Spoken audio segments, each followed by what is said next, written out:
Fellow Anguillians, let me thank you for your understanding and partnership in progress as we are set to implement a critical new tax measure which will ensure that we can begin growing sustainably together.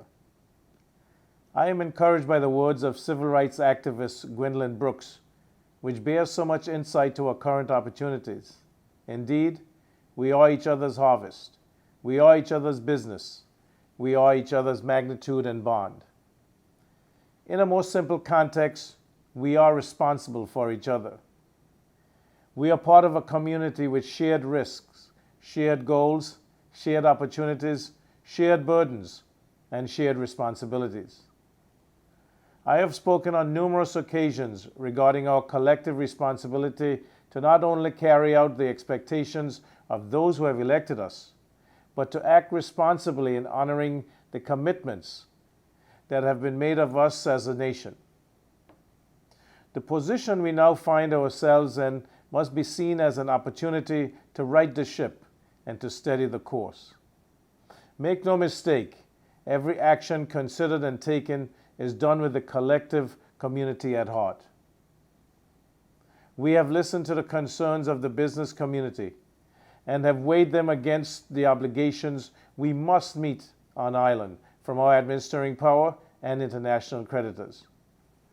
We were able to devise a solution from the options presented by the business community, and despite all efforts to find an amicable resolve, we were faced with more resistance and opposition to putting country and future above self.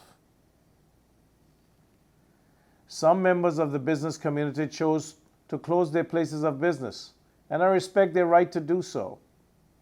I also commend those businesses which did not close and continue to be of service to the consumers and the people, because we are each other's keepers.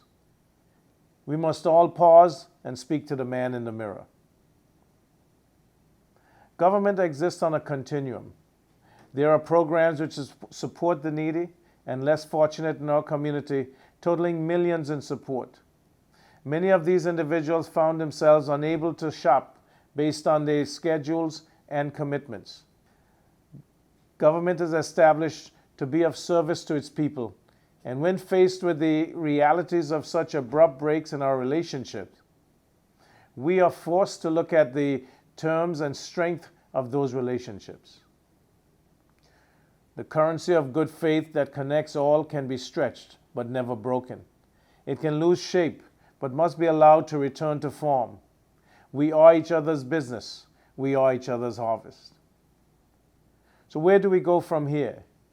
This seems to be the resounding question. As your government, we will not waver in our commitments or sidestep our obligations. This step is not to merely meet our debt obligations, as some may want to reduce this broad-based tax to. It is a commitment to secure a future for you and generations to come. It is a commitment to ensure that Anguillian businesses are given a fair chance and the exclusivity, where possible, to grow. It is a step to grow our economy in a measured and predictable manner. It is all the supporting mechanisms and functions working together to ensure that the less fortunate and needy among us are cared for. It is how we improve health care. It is how we transform education. It is how we move towards a national minimum wage. It is how we realize the development of resilient national infrastructure like new roads and ports. It is our ability to bring about the implementation of green energy. It is our ability to attract and retain more foreign direct investment. It is the first step in truly diversifying our economy. It is the basis for legislation that protects the right of all Anguillians. Commitments naturally impact on future considerations. As we approach the peak of the 2022 Atlantic hurricane season, we are prayerful that we do not repeat the events of 2017, in which the support of rebuilding our nation forms part of the commitment to implement GST. As we follow the global health crisis, we are watchful that we do not experience another pandemic, which the assisted response also forms part of the commitment to implement GST. It is honoring our word It is putting ourselves in a position to say that we continue to support ourselves in this fight. This involves every Anguillian and those who call this place home, putting country above self. Let it be said of us that we came together not in a quest to divide, but to save our nation. Let it be said that government and the business community found ways to partner for the greater good. Let it be said of us that Anguillians are a people always willing to put personal feelings aside in pursuit of the greater good. Let it be said by future generations that the Anguilla we enjoy was imagined and birthed by a brave and devoted set who sought to meet the needs of their time without compromising the ability of other generations to meet their own needs. Growing sustainably together requires compromise. It requires unity. It requires each of us in our different capacities doing what we are expected to do. It requires legislation that promotes fair business practice. It requires communication that promotes fair business operations. It requires trust and understanding, knowing that we are depending on each other.